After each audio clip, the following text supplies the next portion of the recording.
Hello दोस्तों, कैसे हैं आप लोग। आपका स्वागत है एशियन एकेडमी ई क्लासेस में। उम्मीद करता हूं आप सब लोग अच्छे होंगे। मैं यहां पर बिल्कुल अच्छा हूं। तो मैं यहां पर कवर करने वाला हूं टूल्स फॉर एनालिसिस, यानी कि comparative statement and common size statement, यानी फ्री के नंबर देने वाला ये चैप्टर है। मतलब इतना ईजी चैप्टर है कि कोई चैप्टर आपके सिलेबस में होगा ही नहीं।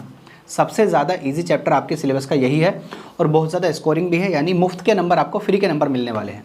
तो चलिए इस वीडियो को शुरू करते हैं और इस पूरे चैप्टर को जल्दी से। मैंने यहाँ पर सारे क्वेश्चंस भी इंपॉर्टेंट बोर्ड के वो भी सॉल्व किए हैं और आपको मैंने डिटेल में दोनों चीज़ें, कंपैरेटिव भी और कॉमन साइज भी यहाँ पर डिटेल में आपको समझाया है।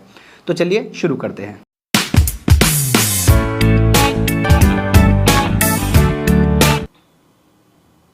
तो चलिए समझते हैं। सबसे पहली बात तो आप ये समझो कि एक बिज़नेस में अगर एक बिजनेसमैन को अपने बिज़नेस को ग्रो करना है तो क्या करना पड़ेगा, मार्केट को अंडरस्टैंड करना पड़ेगा, समझना पड़ेगा।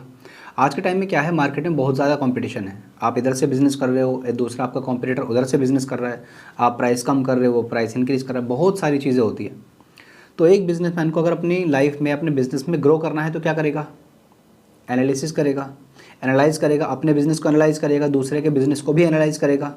हमारा बिज़नेस ग्रो क्यों नहीं हो पा रहा है, या फिर सामने वाले का बिज़नेस, अदर पार्टी का बिज़नेस क्यों, कैसे, क्या रीजंस हैं कि वो ग्रो कर रहा है और हमारा क्यों नहीं कर रहा। तो इसके लिए वो क्या करता है, एनालाइज़ करता है। किसको एनालाइज़ करता है, फाइनेंशियल स्टेटमेंट को।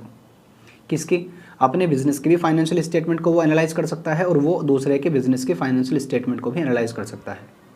फाइनेंशियल स्टेटमेंट वाले चैप्टर में मैंने आपको समझाया था कि फाइनेंशियल स्टेटमेंट्स क्या होती हैं। तो मैंने आपको बताया था फाइनेंशियल स्टेटमेंट बेसिकली वो स्टेटमेंट्स हैं जो एक बिजनेसमैन तैयार करता है, बनाता है। क्यों बनाता है, दो चीज़ें जानने के लिए। The first one is financial performance और second is financial position. Financial performance जानने के लिए वो बनाता है statement of profit and loss, and financial position जानने के लिए वो बनाता है बैलेंस शीट। ये सुनो, इसके अलावा तीन चीज़ें और थी जो मैंने आपको बताया था कि as per section 2 clause 40 of companies act 2013, तो फाइनेंशियल स्टेटमेंट में एज पर कंपनी 5 चीज़ें आती हैं फाइनेंशियल स्टेटमेंट में। पहला balance sheet, second statement of PNL, third notes to accounts, fourth cash flow statement, fifth statement of changes in equity. But मैं आपसे यहाँ पर बात कर रहा हूँ एनालाइज करने की। तो एनालाइज करने के तो बहुत सारे तरीके हो सकते हैं। जैसे हम रेशो निकाल सकते हैं, अपने बिजनेस की फाइनेंशियल इन्फॉर्मेशन को लेंगे, डेटर का, क्रेडिटर का, बैलेंस शीट के किसी भी आइटम का हम कोई भी डेटा उठाएंगे और आपस में कंपेयर करेंगे, तो हम वहाँ से रेशो निकाल करके हम एनालाइज कर सकते हैं। कैश फ्लो स्टेटमेंट से भी हम एनालाइज कर सकते हैं। हम ट्रेंड देख सकते हैं कि 2011 में हमारी इतनी सेल्स थी, उसके बाद 2012 में अगले साल हमारी सेल्स बढ़ गई, फिर और बढ़ी, फिर और बढ़ी। तो हम ये देख सकते हैं कि अगर हमारी लगातार सेल्स बढ़ रही है तो आने वाले टाइम में और सेल बढ़ सकती है। तो बहुत सारे तरीके होते हैं हमारे पास में, यानी कि हमारे पास में फाइनेंशियल स्टेटमेंट को एनालाइज करने के बहुत सारे टूल्स होते हैं। बट आपके 12th क्लास के सिलेबस में 2 ही टूल्स आपको यहाँ पर पढ़ने हैं, बेसिकली 4 पढ़ने हैं। 2 टूल्स हम इस चैप्टर में पढ़ेंगे और बाकी के 2 टूल्स हम अलग से चैप्टर में पढ़ेंगे। तो 4 टूल कौन कौन से पढ़ने हैं, एक तो आपको पढ़ना है कंपैरेटिव फाइनेंशियल स्टेटमेंट और एक आपको पढ़ना है कॉमन साइज फाइनेंशियल स्टेटमेंट। 2 तो हम अभी पढ़ेंगे, इस वाली वीडियो में कवर करेंगे। एंड एक आपको पूरा एक चैप्टर है कैश फ्लो स्टेटमेंट, उसके बाद में आपका एक और चैप्टर है रेशो एनालिसिस। तो आज हम फिलहाल बात करते हैं यहाँ पर कंपैरेटिव फाइनेंशियल स्टेटमेंट की और comparative common size financial statement की। तो बेसिकली आप समझते चलिए, मैं आपसे क्या बोल रहा हूँ कि हमारे पास में जो टूल्स हैं किस चीज़ के लिए, फाइनेंशियल स्टेटमेंट को एनालाइज करने के लिए, वो टूल्स फ़िलहाल हमारे पास में 2 हैं। कौन से हैं, एक तो हम यहाँ पर पढ़ने वाले हैं comparative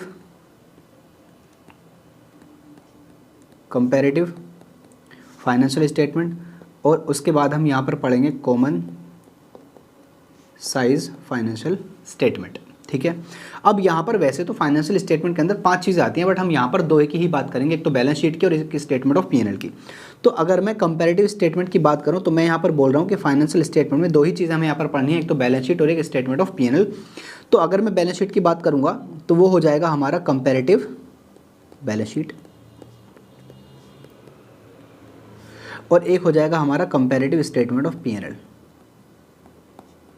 comparative statement of PNL. आपको ये बात समझ आ गई। इसके बाद में जैसे ही हमारे पास में सेकंड आता है कॉमन साइज फाइनेंशियल स्टेटमेंट, तो वहाँ पर भी हम 2 चीज़ें पढ़ेंगे इस चैप्टर में। पहला हम पढ़ेंगे common size balance sheet, common size balance sheet, और सेकंड हम यहाँ पर पढ़ेंगे common size statement of PNL. देखो अभी ना मैं इस वाली वीडियो में मैं फोकस कर रहा हूँ कि हम प्रैक्टिकल पोर्शन को समझ लें, यानी एग्जाम में अगर प्रैक्टिकल क्वेश्चन आएगा तो हम कैसे सोल्व करेंगे, मैं यहाँ पर फोकस करने वाला हूँ इस चैप्टर की, या फिर इसके अलावा जितने भी चैप्टर्स हमारे पूरे 12th के अकाउंट्स में हैं, सारे चैप्टर्स की थ्योरी मैं अलग से कवर करूँगा, अलग से वीडियोस बनाऊंगा। तो थ्योरी पे अब ना जा करके हम क्या कर रहे हैं, यहाँ पर प्रैक्टिकल पोर्शन पे फोकस कर रहे हैं। तो ध्यान रखिए, मैं यहाँ पर 4 चीज़ आपको सिखाने वाला हूँ। एक तो आपको सिखाने वाला हूँ कि कंपैरेटिव बैलेंस शीट कैसे बनती है। सेकंड में आपको सिखाने वाला हूँ कि कंपैरेटिव स्टेटमेंट ऑफ P&L कैसे बनता है। उसके बाद में आपको कॉमन साइज बैलेंस शीट कैसे बनती है और common size statement of P&L कैसे बनता है। तो फिलहाल मैं यहाँ पर बात करने वाला हूँ कंपैरेटिव फाइनेंशियल स्टेटमेंट की, कंपैरेटिव फाइनेंशियल स्टेटमेंट, यानी उसमें बैलेंस शीट भी आ जाएगा, उसमें स्टेटमेंट ऑफ P&L भी आ जाएगा। अभी बनाना कैसे होता है आपको मैंने पढ़ा रखा है। फाइनेंशियल स्टेटमेंट बैलेंस शीट का फॉर्मेट क्या होता है और स्टेटमेंट ऑफ P&L का फॉर्मेट क्या होता है, आपको मैंने पढ़ा रखा है। आपने वो वाली वीडियो देख ली होगी, अगर नहीं देखी तो अभी जाइए प्लेलिस्ट में और जा करके आप पूरा बैलेंस शीट, ये वाला जो चैप्टर है फाइनेंशियल स्टेटमेंट, वो जा करके एक बार देख लीजिए। तो कंपैरेटिव फाइनेंशियल स्टेटमेंट में अभी मैं आपको पढ़ाने वाला हूँ कंपैरेटिव बैलेंस। उसको छोड़ो, आप सबसे पहले फॉर्मेट को समझिए। तो देखो फॉर्मेट कैसे बनने वाला है। सबसे पहले आप यहाँ पर लिखोगे पर्टिकुलर्स, ठीक है। पर्टिकुलर्स के बाद में आपका जो नॉर्मली नोट नंबर आता है वो, ये तो आपका आएगा ही आएगा, देयर इज़ नो इशू। इसके बाद में आपको यहाँ पर लिखने हैं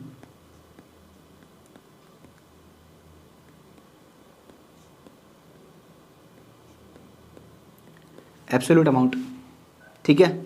किस किस का, करंट ईयर का और प्रीवियस ईयर का, ठीक है। उसके बाद में आपको यहाँ पर लिखना है एब्सोल्यूट चेंज, और उसके बाद में आपको लास्ट में लिखना है परसेंटेज चेंज। करंट ईयर मान लेते हैं अभी हमारा 2024 है और प्रीवियस ईयर हमारा 2023 था। अब हम ये बनाते कैसे, ध्यान देना। जैसे मान लेते हैं कि हमारा सबसे पहले जो पार्ट होता है बैलेंस शीट में, that is equity and liability. उसमें हम नंबर 1 क्या बनाते हैं, share holders fund, share holders funds. उसमें ए पार्ट किसका आता है, शेयर कैपिटल का। ध्यान से मेरी बात समझना। देखो 2023 में मान लेते हैं कि हमारे जो शेयर कैपिटल का अमाउंट था वो 1 लाख था। उसके बाद 2024 में शेयर कैपिटल का अमाउंट हो गया 1,20,000।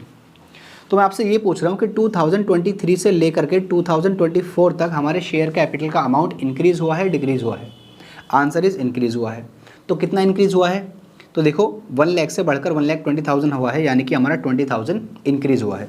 तो हमें क्या कम करना है, एब्सोल्यूट चेंज में वो जो चेंज आया है ना वो लिखना है।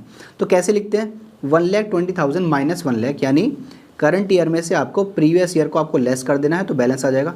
सो 1,20,000 माइनस 1 लाख, तो ये हो जाएगा आपका 20,000, ठीक है। ये समझ आ गया। अब मुझे ये जानना है कि ये जो 20,000 का चेंज है ये कितना परसेंट चेंज है। हमेशा ध्यान रखना परसेंटेज का चेंज कैसे निकालेंगे। ये जो 20,000 का आपका अमाउंट आया है ये सबसे ऊपर लिखेंगे, लिख दिया, डिवाइड। अब डिवाइड में ये 1 लाख लिखूँ या फिर 1,20,000 लिखूँ, तो ध्यान रखना हमेशा बेस में यानी डिनोमिनेटर में हमेशा क्या आएगा, प्रीवियस ईयर का अमाउंट। तो प्रीवियस ईयर का अमाउंट कितना है, 1 लाख। तो यहाँ पर हम क्या लिख देंगे, 1 लाख। इसके बाद इसको हम मल्टीप्लाई कर देंगे 100 से, तो 0 से 0 और 0 से 0 कट जाएगा। एंड 1 2 3 1 2 3 ये 3 0 कट गए, हमारे पास में बचा 20। इसका मतलब ये है कि हमारा 20% इंक्रीज़ हुआ है, ठीक है। अगर मान लो ये माइनस में आ रहा होता तो 20% ये डिक्रीज़ हो जाता। मान लेते हैं इसके बाद में सेकेंड पार्ट हमारा होता है रिजर्व्स एंड सरप्लस। अब मान लेते हैं कि भाई लास्ट ईयर जो अमाउंट था रिजर्व सरप्लस का that was 50,000 and current year में अमाउंट है 40,000। तो पिछले साल 50,000 था, इस साल वो कम होकर कितना हो गया 40,000, तो कम हुआ है, आंसर इज यस। तो आपको सिंपली करना वही है, करंट ईयर के अमाउंट में से आपको प्रीवियस ईयर के अमाउंट को माइनस करना है। तो 40,000 माइनस 50,000 कितना आ जाएगा, माइनस का 10,000। माइनस जो आएगा उसको आपको ब्रैकेट में लिखना है, ठीक है। अब मुझे इस 10,000 की यहाँ पर परसेंटेज निकालनी है, तो मैं कैसे निकालूंगा, 10,000 डिवाइड किससे करना है, हमेशा प्रीवियस ईयर के अमाउंट से। तो प्रीवियस ईयर का अमाउंट कितना है 50,000 एंड मल्टीप्लाइड बाई 100, तो कितना आ जाएगा 10,000 divide by 50,000। So 10,000 divide by 50,000, so it becomes 20%। But ये 20% आएगा माइनस में, क्योंकि हमारा ये न्यूमरेटर में ही माइनस में आ रहा है। तो हम इसको लिख देंगे ऐसे 20% माइनस, यानी ये डिक्रीज़ हुआ है। तो ऐसे बनाते हैं हम comparative balance sheet. Is it clear? Okay. बाकी आपका ये फॉर्मेट जैसा बैलेंस शीट का बनता है वैसे ही बनेगा। आपको सिंपली क्या काम करना है कि ये जो आपका करंट ईयर है, प्रीवियस ईयर ऐसे लिखने हैं। अब इसका सिंपल तरीका क्या है, आप करंट ईयर को ए मान लो, प्रीवियस ईयर को बी मान लो और एब्सोल्यूट चेंज को सी मान लो। अब ये सी निकलेगा कैसे, सिंपल ए माइनस बी, तो सी कैसे आएगा, ए माइनस बी, ठीक है। उसके बाद परसेंटेज चेंज को डी मान लो, बट ये डी निकलेगा कैसे, जो आपका एब्सोल्यूट चेंज आया है, जैसे यहाँ पर 20,000 आया है, इसको ऊपर लिखो, यानी सी ऊपर, डिवाइड किससे करना है, ए से या बी से, यानी प्रीवियस ईयर का अमाउंट से करना है तो बी से करेंगे, and multiplied by 100। This is what, this is comparative balance sheet. I hope आपको ये बात समझ आ गई है। इसके बाद में आपको समझाता हूँ comparative statement of P&L। Comparative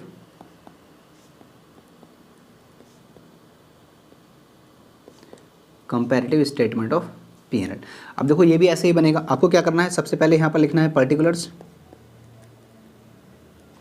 उसके बाद आपको यहाँ पर लिखना है नोट नंबर, उसके बाद आपको लिखना है current year, previous year, absolute change, and यहाँ पर आप लिखेंगे परसेंटेज चेंज। अब मान लेते हैं कि भाई सबसे पहले आपका क्या आता है, स्टेटमेंट ऑफ P&L में क्या आता है, रेवेन्यू फ्रॉम ऑपरेशन। अब मान लेते हैं कि भाई आपका previous year amount, previous year मान लेते हैं 2023 है एंड करंट ईयर आपका 2024 है। तो प्रीवियस ईयर का अमाउंट मान लेते हैं ये था 10,000 और ये हो गया है आपका 15,000। तो करना वैसे ही है, इस करंट ईयर में से आपको प्रीवियस ईयर के अमाउंट को माइनस कर देना, यानी सिंपल आपको यहाँ पर लेस करने का साइन लगा देना है।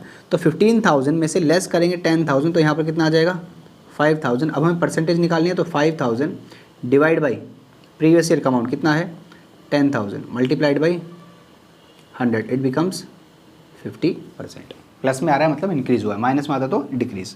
समझ आ गया आपको? तो ऐसे बनेगा आपका स्टेटमेंट ऑफ P&L। यानी बेसिकली फॉर्मेट तो सेम ही रहेगा कंपैरेटिव बैलेंस शीट में भी और कंपैरेटिव स्टेटमेंट ऑफ P&L में भी, ठीक है। बस बदलेगा क्या, आपका फॉर्मेट। मतलब बैलेंस शीट है तो बैलेंस शीट का फॉर्मेट आएगा और स्टेटमेंट ऑफ P&L तो स्टेटमेंट ऑफ P&L का फॉर्मेट आएगा। Is it clear? तो यहाँ पर आई होप आपको समझ आ गया है कि कंपैरेटिव स्टेटमेंट कैसे बनाया जाता है। अब इस पर हम कंपैरेटिव स्टेटमेंट कुछ क्वेश्चन कर लेते हैं जो बोर्ड में आए हुए हैं, उसके बाद में चलेंगे कॉमन साइज स्टेटमेंट पर। तो देखिए जी, मैंने आपको समझा दिया है कंपैरेटिव स्टेटमेंट क्या होता है। कंपैरेटिव स्टेटमेंट का फॉर्मेट ये रहा, पर्टिकुलर्स, उसके बाद में नोट नंबर, फिर अमाउंट करंट ईयर का आएगा, फिर प्रीवियस ईयर का आएगा, देन एब्सोल्यूट चेंज आएगा और उसके बाद में परसेंटेज चेंज आएगा। परसेंटेज चेंज कैसे निकलेगी, जो आपका एब्सोल्यूट चेंज आया है, यानी कि ये जो अमाउंट आया है divide by amount of previous year multiplied by 100। Is it clear? Okay, very good. तो चलते हैं हम यहाँ पर क्वेश्चंस पर जो हमने क्वेश्चन करने हैं अपने कंपैरेटिव स्टेटमेंट में। तो पढ़ लेते हैं फटाफट से। क्वेश्चन नंबर 1 आपके सामने है, mention any 2 commonly use tools for comparison of financial statement. तो अभी आपको मैंने बताया 2 ही पूछ रहे हैं आपसे, तो आप दोनों लिख कर आ सकते हो, comparative financial statement, common size financial statement, ratio लिख के आ सकते हो, कैश फ्लो लिख के आ सकते हो, ट्रेंड लिख के आ सकते हो। 2 पूछे इन्होंने। उसके बाद में क्वेश्चन नंबर 2 है, what are the comparative financial statement. तो सिंपल देखो, when financial statement figures for 2 और more years are placed side by side to facilitate comparison, these are called comparative financial statement. ठीक है। क्वेश्चन नंबर 3 में क्या लिखा है, what is the comparative statement of P&L। तो ऊपर क्या पूछा था, फाइनेंशियल स्टेटमेंट का, यहाँ पर किसका पूछ रहा है, फाइनेंशियल स्टेटमेंट ऑफ P&L का। तो वही सेम चीज़ लिख के आ सकते हैं। A comparative statement of P&L shows the figures of revenue from operation, expenses, income and net profit और net loss for a number of years, यानी 1 साल 2 साल 3 साल कितने का भी हो सकता है। So that change in absolute data in terms of money as well as in terms of percentage में बी नोन, यानी हमें ये पता चल सके कितना अमाउंट में चेंज आया है और हमें ये पता चल सके कितना परसेंटेज में चेंज आया है। क्वेश्चन नंबर 4 आपके सामने है, what is a comparative balance sheet. Simple है, a comparative balance sheet shows the increase and decrease in various assets and liabilities and capital in 2 और more balance sheets of the same business enterprise और different dates. तो अलग अलग dates पर हमने कितना कितना चेंज आया है वो हम यहाँ पर देख सकते हैं एंड परसेंटेज भी देख सकते हैं। क्वेश्चन नंबर 5 आपके सामने है, give any 2 advantages of a comparative balance sheet. 2 फायदे आपसे पूछ रहे हैं। तो पहला फायदा क्या है, मोर रियलिस्टिक अप्रोच। आपके पास में रियल डेटा है, इस साल का, पिछले साल की बैलेंस शीट का जब आपके पास में रियल डेटा है तो उसका जो अमाउंट आएगा एब्सोल्यूट चेंज वो भी रियल आएगा, और जो परसेंटेज आएंगी वो भी आपकी रियल आएंगी। यानी यहाँ पर कुछ एस्टिमेशन नहीं आप कर रहे हो, यहाँ पर तो आप कैलकुलेट कर रहे हो एज पर द पास्ट रिकॉर्ड्स के हिसाब से। And second is facilitates planning. अब एक बात बताइए, हर साल आपका 10% के हिसाब से आपकी सेल्स ग्रो कर रही है, और हर साल आपका 50% के हिसाब से आपका प्रॉफिट ग्रो कर रहा है, तो क्या आपको हेल्प नहीं मिल जाएगी कि आप फ्यूचर की प्लानिंग कर सकते हैं? मान लो अगले साल आपको कुछ सेल करनी है, तो उसमें 10% की सेल आपको लग रहा है कि हाँ हो सकती है, तो आपको पहले से ही मटेरियल 10% एक्स्ट्रा का रखना पड़ेगा। तो ये प्लानिंग आप कर सकते हो as per with the help of comparative statement. Is it clear? Okay, तो चलिए अब शुरू करते हैं हम क्वेश्चन नंबर 1, 4 मार्क्स वाले question number 1। So question number 1 आपको दिया गया है, लिखा हुआ है from the following data prepare comparative statement of PNL. तो आपसे कह रहे हैं स्टेटमेंट ऑफ पीएनएल कंपैरेटिव वाला बना लेंगे भाई, कोई इशू नहीं है। हमारे पास में देखो रेवेन्यू फ्रॉम ऑपरेशन दे रखा है, अदर इनकम दे रखा है, एंड एक्सपेंस में सिर्फ एक ही आइटम दिया है, कॉस्ट ऑफ मटीरियल कंज्यूम्ड। बिल्कुल सिंपल है, देखो मेरे साथ ध्यान से सुनो, मेरे साथ ध्यान सुनिए। मैं यहाँ पर लिख रहा हूँ क्वेश्चन नंबर 1। तो ये रहा आपके सामने क्वेश्चन नंबर 1। आपको क्या करना है, सबसे पहले आपको यहाँ पर हेडिंग लिखनी है, आपको लिखना है यहाँ पर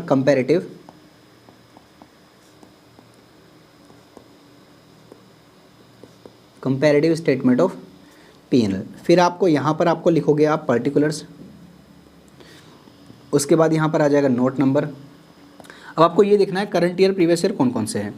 तो क्वेश्चन में आपको यहाँ पर 2014 कौन सा है करंट ईयर, 2013 क्या है प्रीवियस ईयर। तो यहाँ पर मैं लिख दूँ 2014, यहाँ पर 2013, फिर यहाँ पर आ जाएगा आपका एब्सोल्यूट चेंज, और यहाँ पर आ जाएगा जी परसेंटेज चेंज। आपको नंबर 1 क्या दे रखा है, आपको नंबर 1 दे रखा है रेवेन्यू फ्रॉम ऑपरेशन। तो मैं यहाँ पर लिख लूँगा रेवेन्यू फ्रॉम ऑपरेशन। ओके, अब आपको अमाउंट दे रखे हैं यहाँ पर 15 लाख एंड 12 लाख, तो हम एज इट इज़ यहाँ पर लिख देंगे 15 लाख एंड यहाँ पर 12 लाख। इसके बाद सेकंड में आपका आएगा अदर इनकम, तो हम यहाँ पर लिख देंगे जी other income. And other income कितनी है 30,000 20,000, तो एज इट इज़ लिख देंगे यहाँ पर पहले 30,000 एंड 20,000। इसके बाद में अब आपको क्या करना होता है, इन दोनों को ऐड करना होता है। तो यहाँ पर थर्ड पार्ट आ जाएगा आपका टोटल रेवेन्यू। तो आप यहाँ पर लिख दीजिए टोटल रेवेन्यू। अब टोटल रेवेन्यू कितना हो गया, इसका कितना हो गया 15 लाख 30,000, और इसका कितना हो जाएगा 12 लाख 20,000। अब इसके बाद आता है आपका fourth item that is expense. और एक्सपेंस में आपको इस क्वेश्चन में सिर्फ एक ही आइटम दिया है, क्या दिया है, कॉस्ट ऑफ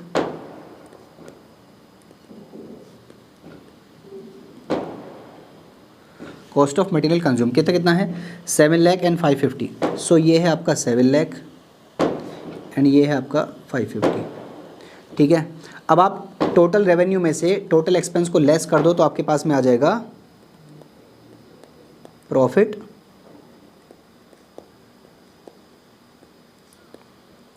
बिफोर टैक्स। सो 15 लाख 30,000 में से आप लेस कर देंगे 7 लाख, तो ये आपका आ जाता है 8 लाख 30,000 एंड 12 लाख 20,000 में से आपको लेस करना है 5 लाख 50,000, तो ये आ जाता है आपका 6 लाख 70,000। यहाँ तक तो आई होप आप कर लेंगे। इसके बाद देखो सिंपल है, आपको क्या करना है, करंट ईयर में से प्रीवियस ईयर के अमाउंट को लेस करना है। तो 15 लाख माइनस 12 लाख कितना आ जाएगा 3 लाख। 30,000 माइनस 20,000 कितना आ जाएगा 10,000, और यहाँ पर 15 लाख 30,000 माइनस 12 लाख 20,000, तो ये आ जाएगा आपका 3 लाख 10,000।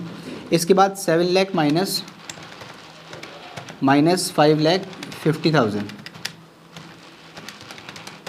तो ये आ जाएगा 1 लाख 50,000। एंड इसके बाद में 3 लाख 10,000 में से आप लेस कर देंगे 1 लाख 50, तो ये आ जाएगा आपको 1 लाख 60। तो यहाँ पर आपके जो चेंजेस हैं वो आ गए हैं। अब आपको परसेंटेज निकालनी है, तो देखो सिंपल है, इसकी मुझे परसेंटेज निकालनी है, कैसे निकालेंगे 3 lakh divided by previous year का अमाउंट। तो प्रीवियस ईयर का अमाउंट कितना है 12 लाख मल्टीप्लाइड बाई 100, तो कितना हो जाएगा 3 डिवाइड बाई 12 इज़ व्हाट 25%। 25% समझ आ गया या सुनो। ओके, इसके बाद में नेक्स्ट है आपका 10,000 divide by 20,000, so it is 50%। उसके बाद 3,10,000 divided by 12,20,000, so it is 25% for 1। इसके बाद नेक्स्ट है 1,50,000 divided by 5,50,000, so it is 27.27%। And next is 1,60,000 divided by 6,70,000, it is 23.88%। तो यहाँ पर आपका ख़त्म हो गया है कंपैरेटिव स्टेटमेंट ऑफ P&L का क्वेश्चन। ओके, तो एक बार देख लेंगे आंसर। ये देखिए 25%, 50%, 25.4%, 41 और आपका ये एक्सपेंसेस एंड लास्ट में 23.88 आपका प्रॉफिट बिफोर टैक्स आ गया। तो ऐसे आपको क्वेश्चन को करना होता है। इसके बाद में नेक्स्ट क्वेश्चन है क्वेश्चन नंबर 2। यहाँ पर भी आपको रेवेन्यू फ्रॉम ऑपरेशन दे रखा है, एक्सपेंसेस दे रखे हैं, अदर इनकम दे रखा है, इनकम टैक्स दे रखा है। तो बिल्कुल सिंपल है, क्या करना है, सबसे पहले आपको फॉर्मेट बनाना है। रेवेन्यू फ्रॉम ऑपरेशन आ जाएगा, उसमें ऐड कर देंगे अदर इनकम को, अदर इनकम ऐड होकर आ जाएगा टोटल रेवेन्यू, जैसे ऊपर किया मैंने अभी। उसके बाद में एक लिस्ट आएगी आपकी एक्सपेंसेस की, तो यहाँ पर एक्सपेंसेस आ जाएंगे। फिर एक्सपेंसेस को लेस करके आपके पास आ जाएगा प्रॉफिट बिफोर टैक्स। उसके बाद में प्रॉफिट बिफोर टैक्स में से इनकम टैक्स का जो रेट आपको दे रखा है 50%, वो आप लेस कर देंगे। तो यहाँ पर इनकम टैक्स लेस करेंगे 50%। तो जैसे यहाँ पर आया था 12 लाख का 50%, 6 लाख लेस करके आ जाएगा यहाँ पर 6 लाख। यहाँ तक क्लियर हो गया। ऐसे ही पूरा फॉर्मेट आप जब कंप्लीट कर लेंगे तो आपको क्या करना है, एब्सोल्यूट चेंज निकालना है और उसकी परसेंटेज निकाल देनी है। आई होप आपको ये वाला भी क्लियर हो गया है। इसके बाद क्वेश्चन नंबर 3 भी आप इजीली कर सकते हैं, इजी क्वेश्चन है। And then question number 6 marks वाले पर आ जाते हैं, क्वेश्चन नंबर 1। अब आपको यहाँ पर बोला गया है कि prepare a comparative statement of P&L of Cosmos limited from the following information. और ISC 2020 में ये क्वेश्चन एग्जाम में आया हुआ है। कैसे करना है, बिल्कुल सिंपल है। देखो रेवेन्यू फ्रॉम ऑपरेशन आपका पहला पार्ट होता है, फर्स्ट पार्ट होता है। उसके बाद एक्सपेंसेस की ट्रिक आपको मैंने बताई थी, CPCEFDO। तो देखो P आ गया, C आ गया, अदर एक्सपेंस, ये तीनों को ऐड करके आ जाएगा आपका टोटल एक्सपेंस।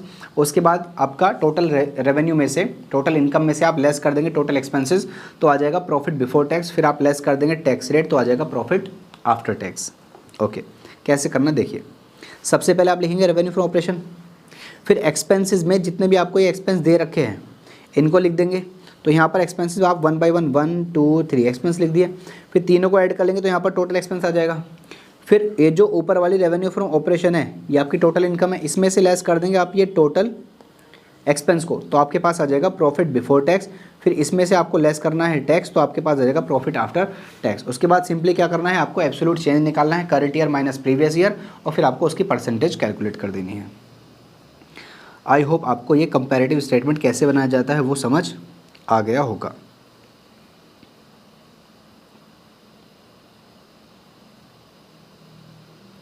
अब देखो यहाँ पर आपको बोला गया है कि आप कंपैरेटिव बैलेंस शीट बनाइए। तो बैलेंस शीट कैसे बनाएंगे, बिल्कुल सिंपल है। सबसे पहले आपको बैलेंस शीट का फॉर्मेट बनाना है, उसके बाद में हम परसेंटेज निकाल लेंगे। तो देखो यहाँ पर शेयर कैपिटल सारी चीज़ें दे रखी हैं, तो आप अपने फॉर्मेट के हिसाब से इन आइटम को डाल दो। सबसे पहले आप क्या लिखोगे, इक्विटी एंड लाइबिलिटी। उसके बाद शेयर होल्डर्स फंड, उसमें क्या आता है SRM। तो आपको S से शेयर कैपिटल भी दे रखा है, R से रिजर्व एंड सरप्लस भी दे रखा है। तो आपने यहाँ लिखा शेयर कैपिटल, उसके बाद लिखा आपने रिजर्व एंड सरप्लस। उसके बाद money received against share warrant, वो इसमें दे नहीं रखा। उसके बाद share application money pending allotment, वो आता नहीं है। उसके बाद में नॉन करंट लायबिलिटी में 4 चीज़ें आती हैं, L डोल, L से लॉन्ग टर्म बोरिंग, तो देखो ये दे रखा है आपको लॉन्ग टर्म बोरिंग। उसके बाद में D से डेफर टैक्स लायबिलिटी, वो इसमें गिवन नहीं है। फिर अदर लॉन्ग टर्म लायबिलिटी, वो भी गिवन नहीं है। फिर L से लॉन्ग टर्म प्रोविजन भी यहाँ पर गिवन नहीं है। उसके बाद आता है करंट लायबिलिटी S टोस, S से क्या होता है शॉर्ट टर्म बोरिंग, वो गिवन नहीं है। T से ट्रेड पेबल, तो देखो ये रहा ट्रेड पेबल यहाँ पर। फिर O से अदर करंट लायबिलिटी, कोई लायबिलिटी नहीं है। फिर ऐसे शॉर्ट टर्म प्रोविजन, कोई शॉर्ट टर्म प्रोविजन नहीं है। तो ऐसे करके आप यहाँ पर पूरे बैलेंस शीट को कंप्लीट कर लेंगे। ये लॉन्ग टर्म बोरिंग और करंट लायबिलिटी ट्रेड पेबल यहाँ तक आ गया। जब टोटल आ जाएगा, आपको सबसे पहले करंट ईयर प्रीवियस ईयर के अमाउंट लिख करके आपको पहले फॉर्मेट कंप्लीट कर लेना है। वैसे ही एसेट्स में क्या क्या दे रखा है यहाँ पर, land and building, plant machinery, goodwill, ये तीनों किसके पार्ट है, नॉन करंट एसेट के। दो टेंजिबल है, एक इंटेंजिबल है। इन्वेस्टमेंट आ जाएगा नॉन करंट इन्वेस्टमेंट में, और बाकी आ जाएगा यहाँ पर करंट एसेट। तो ये देखो नीचे एसेट्स में सारी चीज़ आ गई। जब आप यहाँ पर करंट ईयर और प्रीवियस ईयर के अमाउंट लिख लोगे, अब इन्होंने देखो उल्टा किया हुआ है, इधर 18 लिखा हुआ है, इसके बाद में 19 लिखा हुआ है। आपको ऐसे नहीं करना, आपको 19 पहले लिखना है, 18 बाद में लिखना है। फिर 19 वाले के अमाउंट में से आप 2018 वाले के अमाउंट को लेस करोगे तो आपके पास में आ जाएगा absolute change. 10 lakh minus 10 lakh nil, अब यहाँ पर आप 6 लाख माइनस 12 लाख करोगे तो माइनस में आएगा, क्योंकि इन्होंने साल गलत लिखे हैं, पहले 18 लिख दिया फिर 19 लिख दिया, तो आपको पहले 19 लिखना है फिर 18 लिखना है। तो 12 लाख यानी करंट ईयर के अमाउंट में से आप प्रीवियस ईयर के अमाउंट को लेस करोगे, 12 माइनस 6 तो आपका आ जाएगा 6 लाख। ठीक है, फिर 6 lakh divide by previous year का अमाउंट 6 लाख, तो आपकी आ जाएगी परसेंटेज 100%। आई होप आपको ये वाला भी समझ आ गया है। अब फाइनली हम यहाँ पर बात करेंगे कॉमन साइज स्टेटमेंट की। तो चलिए मेरे साथ समझिए कॉमन साइज स्टेटमेंट क्या होता है।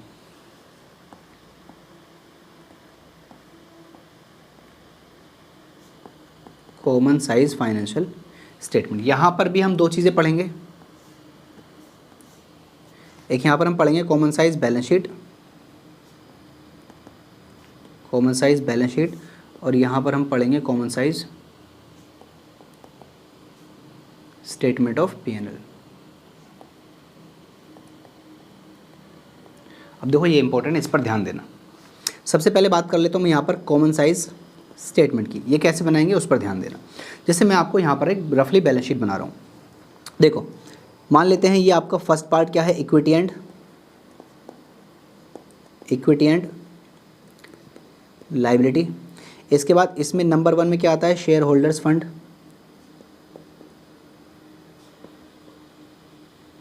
शेयर होल्डर्स फंड, और उसमें ए पार्ट है शेयर कैपिटल, शेयर कैपिटल। मान लेते हैं 2 हमारा यहाँ पर है नॉन करंट लायबिलिटी और 3 यहाँ पर है करंट लायबिलिटी। मैं यहाँ पर शॉर्ट में ले रहा हूँ समझाने के लिए। तो शेयर कैपिटल में अब यहाँ पर आपके 2 साल दे रखे हैं, एक है आपका 2024 और एक है 2023। यहाँ पर आपके ये वाले अमाउंट हैं 5 लाख और ये है 3 लाख और ये है 2 लाख। वैसे ये है यहाँ पर 2 लाख, ये भी है 2 लाख और ये है 1 लाख। ठीक है, ये आपका यहाँ पर टोटल हो जाएगा लायबिलिटी का, लायबिलिटी साइड का टोटल हो जाएगा। तो 5 3 8 2 ये हो जाएगा 10 लाख, और 2023 में क्या है 2 4 और ये हो जाएगा 5 लाख। आई होप आपको यहाँ तक बात समझ आ गई। फिर आता है यहाँ पर सेकंड वाला पार्ट एसेट्स का। अब एसेट्स में 2 तरह की एसेट होती हैं, एक नॉन करंट एसेट, शॉर्ट में लिख रहा हूँ अभी मैं फ़िलहाल समझाने के लिए, और सेकंड होती है यहाँ पर करंट एसेट। तो नॉन करंट एसेट में just for example it is 7 lakh and it is 3 lakh. वैसे ये है यहाँ पर 4 लाख एंड ये है यहाँ पर 1 लाख, और ये भी हमने यहाँ पर टोटल कर दिया। ये कितना आ जाएगा 10 लाख और यहाँ पर ये कितना आ जाएगा 5 लाख। अब देखो कॉमन साइज में हमें क्या करना होता है, ध्यान देना। कॉमन साइज में हमें क्या करना है कि हमें कॉमन साइज में हमें क्या करना है, यहाँ पर हमें परसेंटेज निकालनी है। ये हमने जो लिखे हैं ये क्या है, एब्सोल्यूट अमाउंट है, दोनों साल के ये अमाउंट है। अभी हमें क्या निकालनी है, इनकी परसेंटेज निकालनी है। परसेंटेज कैसे, मैं आपको समझाता हूँ। मुझे आप ये बताइए कि ये जो शेयर कैपिटल का 5 लाख का अमाउंट है, हम परसेंटेज निकालेंगे दोनों साल की, यहाँ पर 2024 की और यहाँ पर 2023 की। तो मैं आपसे ये पूछ रहा हूँ कि यहाँ पर 2024 में शेयर कैपिटल के यहाँ पर कॉलम में जो परसेंटेज आएगी वो किसकी आएगी, 2024 के 5 लाख की आएगी। बट परसेंटेज किस चीज़ की, तो अब मैं आपसे पूछता हूँ, आप मुझे बताना, ये जो 5 लाख का अमाउंट है ये बैलेंस शीट के टोटल का कितना परसेंट है। सर बैलेंस शीट का टोटल है 10 लाख, शेयर कैपिटल 5 लाख, तो ये तो 50% हो गया। निकालना चाहते हो निकाल लो। कितना अमाउंट है 5 लाख, बैलेंस शीट का टोटल कितना है 10 लाख मल्टीप्लाइड बाई 100, तो आप कैलकुलेट करोगे तो इट इज़ 50%। बात समझ आई। वैसे ही अब मैं जानना चाह रहा हूँ, तो यहाँ पर ये कितना आ गया 50%। अब मैं जानना चाह रहा हूँ कि ये जो नॉन करंट लायबिलिटी 3 लाख है ये बैलेंस शीट का कितना परसेंट है। सो इट इज़ 30%, क्योंकि 3 लाख 10 लाख का कितना होता है 30%।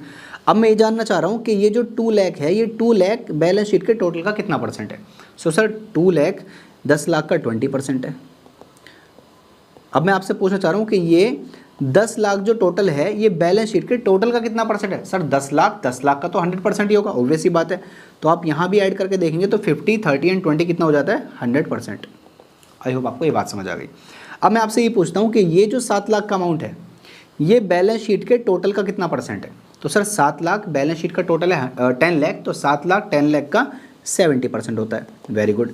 अब मैं आपसे ये पूछ रहा हूँ कि ये जो 3 लाख का अमाउंट है करंट एसेट में, ये टोटल का कितना परसेंट है?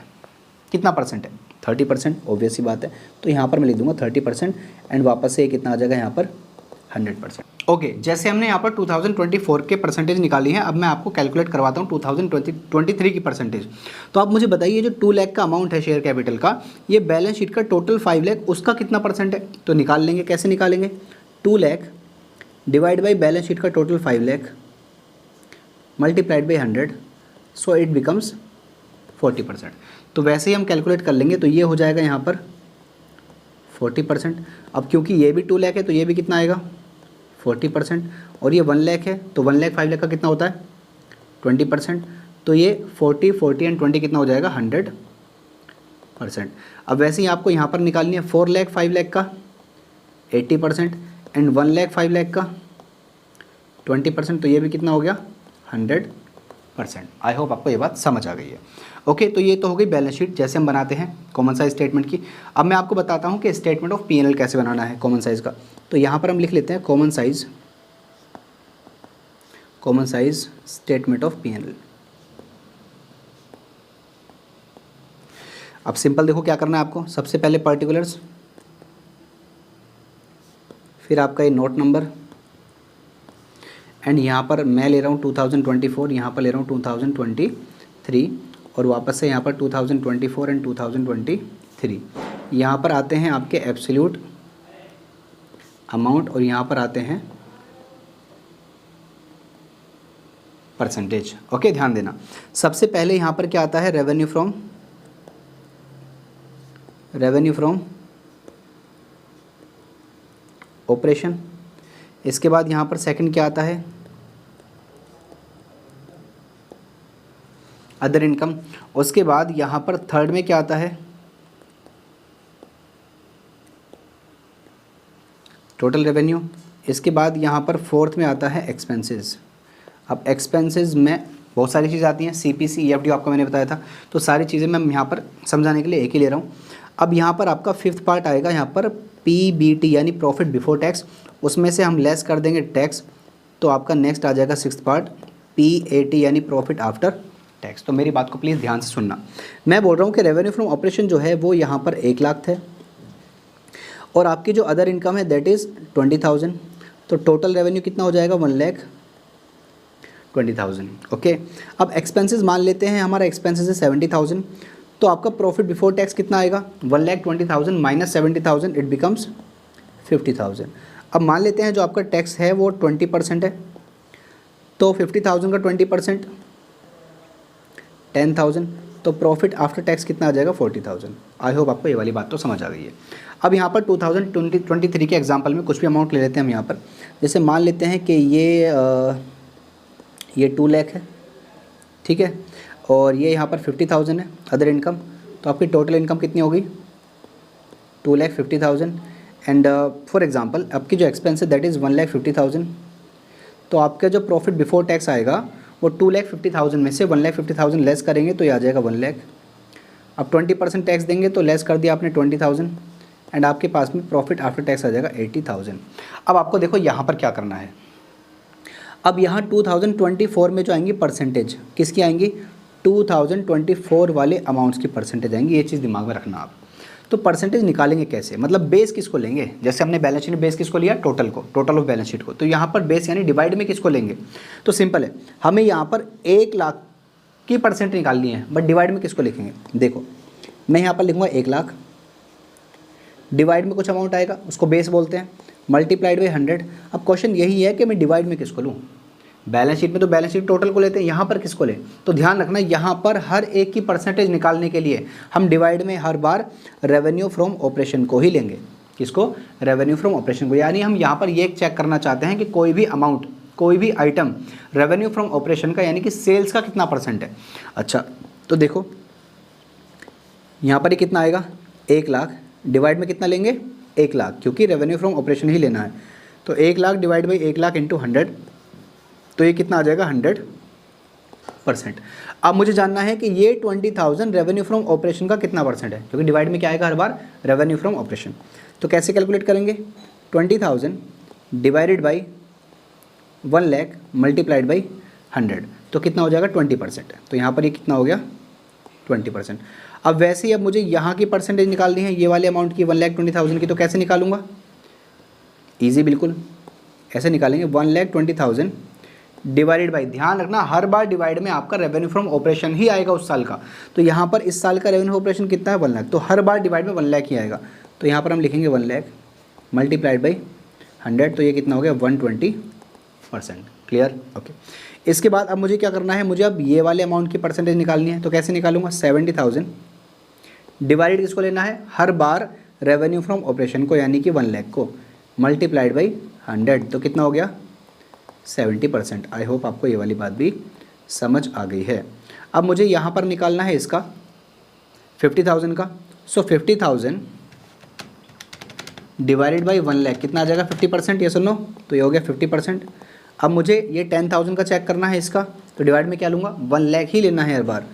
तो 10,000 डिवाइड बाई 1,00,000 कितना आ जाएगा 10%, एंड ये कितना आ जाएगा 40%। क्लियर? अब ऐसे ही करके मैं 2023 के परसेंटेज भी निकाल लूँगा, देखते हैं कैसे कैसे आती हैं। सो 2,00,000 डिवाइड बाई 2,00,000, यहाँ पर तो 100% ही आएगा। और ये 50,000 डिवाइड बाई 2,00,000, हर बार आपको अब उस 2023 के रेवेन्यू फ्रॉम ऑपरेशन का ही बेस लेना है। सो 50,000 डिवाइडेड बाई 2,00,000, तो ये आ जाएगा आपका 25%। इसके बाद ये 2,50,000 divided by 2,00,000, so 2,50,000 divided by 2,00,000, सो ये हो जाएगा आपका 125%। इसके बाद इस 70 इसका निकालना है, इसका 150 का। सो 150 डिवाइडेड बाई 2,00,000, तो ये कितना हो जाता है 75%। उसके बाद यहाँ पर चेक करना है। सो 1,00,000 divide by 2,00,000, so 1,00,000 divide by 2,00,000, ये कितना आ जाएगा 50%। इसके बाद 20,000 को चेक करो। सो 20,000 डिवाइड बाई 2,00,000 कितना आ जाएगा 10%। अब चेक करो इस 80,000 को। सो 80,000 डिवाइडेड बाई 2,00,000 कितना आ जाएगा ये 40%। तो ऐसे बनेगा आपका common size statement of P&L। तो बस ध्यान रखना common size statement of P&L हो या फिर कॉमन साइज बैलेंस शीट हो, दोनों एक ही तरीके से बनती हैं। बट आपको बैलेंस शीट बनाते टाइम में जो आप डिवाइड में लेंगे बेस, वो वहाँ पर आप बैलेंस शीट का टोटल लेंगे। लेकिन स्टेटमेंट ऑफ P&L बनाते टाइम पर ध्यान रखना हम यहाँ पर बेस किसको लेंगे, रेवेन्यू फ्रॉम ऑपरेशन को। ठीक है, अब यहाँ पर कुछ क्वेश्चंस पर आ जाते हैं कॉमन साइज के। तो क्वेश्चन नंबर 1 आपके सामने है, ये रहा। ये कह रहे हैं give any two differences between horizontal analysis and vertical analysis of financial statement. खैर इस पर मैं अभी ध्यान नहीं दे रहा हूँ, जब आपको मैं थ्योरेटिकल बताऊँगा तब यहाँ पर ध्यान देंगे। तो फिलहाल ये वाले क्वेश्चन छोड़ दीजिए एंड यहाँ पर आ जाइए क्वेश्चन नंबर 1 पर, 4 मार्क्स वाले पर। Prepare a common size income statement from the following. तो देखो ध्यान रखना है, यहाँ पर कॉमन साइज पूछ रहे हैं आपसे, कंपैरेटिव नहीं कॉमन साइज। तो जैसे मैंने अभी करा है जस्ट वैसे ही करना है। यहाँ पर दो ही चीज़ दे रखी हैं आपको, रेवेन्यू फ्रॉम ऑपरेशन, एक्सपेंसेस। अब नीचे दिया है आपको interest on investment 10,000 and taxes payable 40% for both the years. अब इंटरेस्ट ऑन इन्वेस्टमेंट, हमने कहीं पर इन्वेस्टमेंट कर रखी है और वहाँ पर हमें इंटरेस्ट मिला है। अच्छा ये इनकम है या फिर एक्सपेंस है? अरे इन्वेस्टमेंट पे इंटरेस्ट मिला है तो ये आपकी इनकम है। बट कौन सी इनकम है? रेवेन्यू फ्रॉम ऑपरेशन है या अदर इनकम है? ये अदर इनकम है। तो हमारे यहाँ पर दो पार्ट आ जाएंगे, एक आ जाएगा आपका रेवेन्यू फ्रॉम ऑपरेशन, एक आ जाएगा आपका अदर इनकम। मैं करा के बताता हूँ। सो क्वेश्चन नंबर 1 पर ध्यान देंगे। आपको क्या करना है, सबसे पहले आपको लिखना है ऊपर common size statement of P&L। Clear? Okay, यहाँ पर आप लिखेंगे 2000, कौन कौन साल है 17, 16। तो यहाँ पर आप लिखेंगे 2017 एंड 2016, वापस से 2017, 2016। सबसे पहला पार्ट आ जाएगा आपका रेवेन्यू फ्रॉम ऑपरेशन RFO। उसके बाद में सेकंड आ जाएगा यहाँ पर अदर इनकम OI। थर्ड यहाँ पर आ जाएगा TR यानी टोटल रेवेन्यू, एंड फोर्थ आ जाएगा यहाँ पर आपका एक्सपेंसेस। तो ध्यान देना RFO रेवेन्यू फॉर ऑपरेशन कितना कितना है 4 लाख 3 लाख। तो मैं यहाँ पर लिख रहा हूँ 4 लाख 3 लाख। उसके बाद अदर इनकम आपको पता ही है 10,000 है, तो यहाँ पर हम लिख लेते हैं 10,000 एंड 10,000। टोटल रेवेन्यू कितना हो जाएगा 4,10,000 एंड 3,00,000। 10,000। उसके बाद एक्सपेंस कितने हैं, एक्सपेंस दे रखे हैं आपको 50% ऑफ रेवेन्यू फ्रॉम ऑपरेशन। तो रेवेन्यू फ्रॉम ऑपरेशन कितना है 4 लाख, 4 लाख का 50% तो ये हो जाएगा आपका 2 लाख, ठीक है। और ये 60% यानी 3 लाख का 60%, तो 3 लाख का 60% होता है 1,80,000। एंड यहाँ पर फिफ्थ पार्ट आपका आ जाएगा PBT यानी प्रॉफिट बिफोर टैक्स। कैसे निकलता है, 4/10 में से 2 लाख को आप लेस करेंगे तो ये आ जाएगा 2,10,000। वैसे ही 3/10 में से 180 लेस करेंगे, 3/10 में से आप 1,80,000 को लेस करेंगे तो ये आ जाएगा आपका 1,30,000। इसमें से आपको फिर टैक्स देना है तो माइनस करेंगे इसमें से टैक्स। टैक्स कितना रेट है, 40% है, तो 40% का टैक्स रेट है। सो 2,10,000 का 40% होता है 84,000 एंड 1,30,000 का 40% होता है 52,000। एंड अब यहाँ पर आ जाएगा प्रॉफिट आफ्टर टैक्स। तो 2,10,000 लेस करेंगे 84,000 तो ये हो जाएगा 1,26,000 एंड 1,30,000 में से आप लेस करेंगे 52,000 तो ये हो जाएगा 78,000। यहाँ तक तो आप कर लेंगे। अब आपको क्या करना है, आपको दोनों साल की परसेंटेज निकालनी है। तो मैंने अभी आपको बताया कैसे निकालेंगे। यहाँ पर 4 लाख की परसेंटेज निकालनी है, 4 लाख से ही डिवाइड करना है। तो यहाँ पर क्या आएगा 100% और यहाँ भी क्या आएगा 100%। अब आपने एक चीज़ नोटिस की होगी, जिसको हम बेस ले रहे हैं ना वो 100% आ रहा है। जैसे स्टेटमेंट ऑफ P&L के कॉमन साइज में RFO रेवेन्यू फ्रॉम ऑपरेशन कितना आ रहा है 100%, ठीक है। वैसे ही बैलेंस शीट में टोटल किसको ले रहे थे, बैलेंस शीट के टोटल को बेस ले रहे थे। तो देखो वहाँ पर भी क्या आ रहा है 100%, 100%, ठीक है। इसीलिए हम कॉमन साइज स्टेटमेंट को 100% स्टेटमेंट भी कहते हैं, ध्यान रखना ये चीज़, ओके। तो यहाँ पर हमें परसेंटेज निकालनी है। सो टोटल रेवेन्यू, अब अदर इनकम का 10,000 का निकालना है, डिवाइड किससे करना है 4 लाख से ही। तो 10,000 डिवाइडेड बाई 4 लाख तो ये हो जाएगा आपका 2.5%, ठीक है।